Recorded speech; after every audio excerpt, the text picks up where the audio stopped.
Hello and welcome to my channel, and welcome to the Try Chapter Tag Library Edition. Mel of Mel's Bookland Adventures inspired me to do the tag after I watched her video of the tag. I'll provide the link to her video in the show notes below. The original tag was created by Malia of Book Paradise, and I'll also provide the link to her video in the show notes. But before I start the tag, let me tell you about my forthcoming Wednesday interlude, in which I turn the spotlight on the Victorian novel New Grub Street and the author George Gessing. This episode contains some fascinating information for both readers and writers, so be sure to subscribe and ring the notifications bell to ensure that you don't miss this exciting episode. To do the tag, I ordered 8 books from my library, of books that I'd previously saved in my library list of recommendations by other booktubers. I received 5 of the books on which this book is based. The Illumination of Ursula Flight by Anna Marie Crowhurst, The Known World by Edward P. Jones, The Psychopath Test by John Ronson,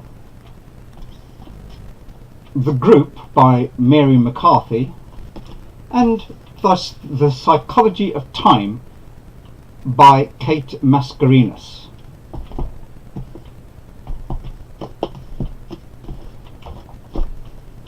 The tag calls for the following. 1. Choose 5 plus books that you have been meaning to read. Read up to the first chapter, prologue included, if there is one. Yes or no, will you finish it or set it aside? The first book I chose to evaluate is The Illumination of Ursula Flight by Anna Marie Crowhurst, which was recommended by Karl Anderson. See the link to Eric's review below. As chapter 1 is very short, I read chapters 2 and 3 as well, a total of 10 pages. I was planning to read 20 pages in all, but after the first 10 I lost interest.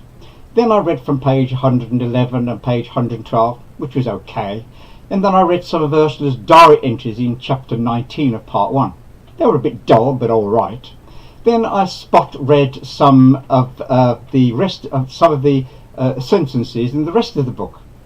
The reason I did this was to confirm my initial impressions of the first 10 pages, and they are that the book is written throughout in a certain voice and a certain style. Now, either you will take to that voice and that style, or you will not. It can be said of this book that if you like this sort of thing, then this is the sort of thing you will like. I'm afraid that in spite of Eric's ringing endorsement, I was not gripped by the narrative style, nor by the character of Ursula Flight. It may be argued that if I'd read more of the story and immersed myself in Ursula's concerns, I may have begun to enjoy it. But from the sample I've tasted, I'm very doubtful, and ultimately completely different. And thus I move on to my next choice, which is a Pulitzer Prize winning novel recommended by Shawn, the book maniac, called The Known World by Edward P. Jones. Shawn stated that this is one of the best books he has ever read, which is high praise indeed. I'll put Shawn's review of this book in the show notes below. But what did I think of it? The first chapter is 28 pages of very small print in my copy, so I read the first 10 pages, but I did not have to read more than 2 or 3 to realise that this could be a very special book indeed, and one that I wanted to carry on reading. The author, in quiet, skillful prose, sets the scene, delineates a character in a few short sentences, and immediately engages you in his concerns. There is no pussyfooting around. You know straight away what this story is going to be about, and you want to hear everything the author has to tell you about it. Here are the first 5 sentences of the book. The evening his master died, he worked again, well after he had ended the day for the other adults, his own wife among them, and sent them back with hunger and tiredness to their cabins. The young ones, his son among them, had been sent out of the fields an hour or so before the adults to prepare the late supper, and if there was time enough to play in the few minutes of sun that were left. when he, Moses, finally freed himself of the ancient and brittle harness that connected him to the oldest mule his master owned, all that was left of the sun was a 5-inch long memory of red orange laid out in still waves across the horizon, between two mountains, one on the left and one on the right. He'd been in the fields for all of 14 hours. He paused before leaving the fields as the evening quiet wrapped itself around him. The mule quivered, wanting home and rest. So after reading that, I was enthralled by what I considered could be a masterly work, and so I carried on reading the whole book. But the question remains, is it, as Shawn thinks, one of the best books I've ever read? In my top 10 books video, which you can find in the info card above, I laid down the criteria by which I judge novels. Otherwise, how would I be able to determine the issue unless I had a standard to judge them by? So, would the known world be able to replace any of the books on my top 10?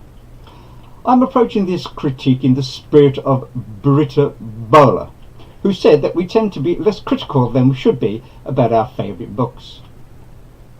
First, there's the question of characters. Are there any characters in the known world that I would be delighted to read about again? Are the characters that fascinating? Because of the way the narrative was constructed, with characters coming in and out of the story without one fixed point of view, I could not get to grips with any of the characters or come to fully appreciate them. So there was not one single character that stood out for me in a way that I would consider to be fascinating. That is not to say that there are not some interesting characters and themes in the story that would provoke interesting discussion. Next, the story. For me, the story lacked narrative drive and lacked a single compelling storyline that was enthralling to follow. The story jumped around between the past, the present and the future, so I found it somewhat confusing and became disorientated as to where I was in the narrative, of whom was being spoken about and in relation to what. Finally, style. The opening paragraph is masterly, but I found that some of the sentence structures within the book struck a jarring note, and the general way the book is written did not please me overall. I was expecting a straightforward narrative told from the point of view of Henry Townsend, a slave-owning ex-slave, instead of the method the author chose. This is not to say that the premise was not an excellent one and was not told with great skill. It was, but I am evaluating it based on my criteria for my top 10. I enjoyed the book. After all, I did read all 388 pages of it. The premise was an interesting one, and I learned a lot about what it feels like to have been enslaved at that time and in that way. The interrelationships of the different characters and the attitudes they display to one another are what makes this book a worthwhile read. But its meandering sentences, lack of focus on one main character, its undisciplined timeline and interrupted chronology as the author stops to tell you what is going to happen to his characters in the future, and its constantly shifting perspectives means that for me it is not one that I would wish to revisit. For a positive review of this book, I suggest that you watch Karen of Run Right Reads. I will leave a link to her review in the show notes below. My third book is The Psychopath Test, A Journey Through the Madness Industry by John Ronson. Unfortunately, I did not make a note of who recommended this book. I'm almost sure that it wasn't you, Sue. In chapter 1, John Ronson writes, "Last July, Deborah received a strange package in the mail. It was waiting for her in her pigeonhole. It was postmarked Gothenburg, Sweden. Someone had written on the padded envelope, 'Will tell you more when I return.' But whoever had sent it didn't leave their name. The package contained a book. It was only 42 pages long, 21 of which, every other page, were completely blank. But everything about it, the paper, the illustrations, the typeface, looked very expensively produced. The cover was a delicate, eerie picture of two disembodied hands drawing each other. Deborah recognized it as a reproduction of M.C. Escher's Drawing Hands. The author was a Joe K, a reference to Kafka's Josie K, perhaps, or an anagram of joke. and the title was Being or Nothingness, which was some kind of allusion to Sartre's 1943 essay Being and Nothingness. Someone had carefully cut out with scissors that page that would have listed the publishing and copyright details, the ISBN number, etc., so there were no clues there. A sticker read, "Warning, please study the letter to Professor Hofstadter before you read the book. Good luck." These details sent John Ronson off on a quest to find out who wrote the book and why copies had been sent to academics around the world. And of course I had to continue reading the 32 pages of chapter 1 called The Missing Part of the Puzzle Revealed to find out, and you will too.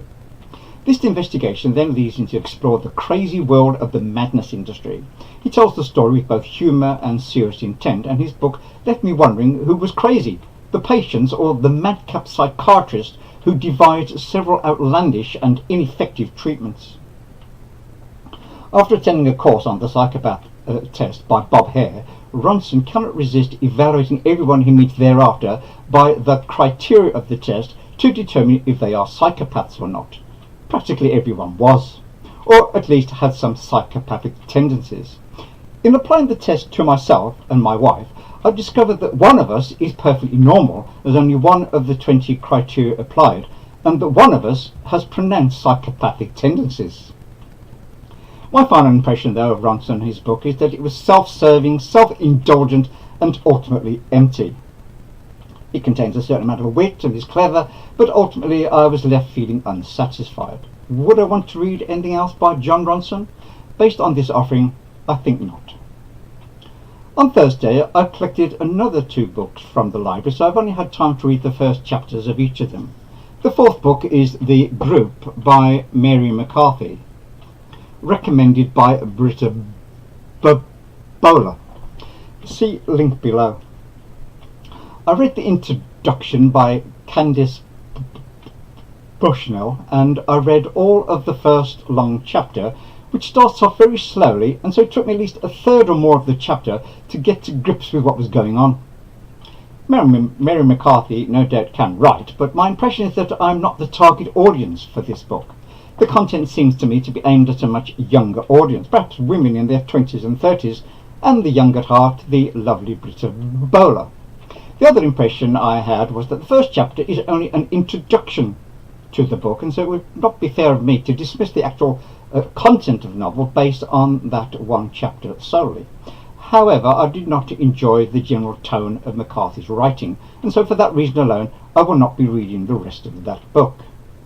The 5th and final book was The Psychology of Time Travel by Kate Mascarenhas, which was discussed by Victoria of Eve's Alexandria, see link below. I read chapter 1, which focuses on one of 4 women scientists called Barbara, who in 1967 are working on perfecting a time travel machine. After some brief excursions into the future, Barbara becomes manic and is committed to a psychiatric hospital. The chapter ends there, and now I want to know what happens next. Kate Mascarenhas has approached the fascinating and fantastical subject of time travel by focusing on the psychological effects that it has on the time travelers. I am really looking forward to reading the rest of this book. Again, this tag has been around since November 2015, so if you have a channel and haven't tried it yet, consider yourself tagged. Yes, I mean you.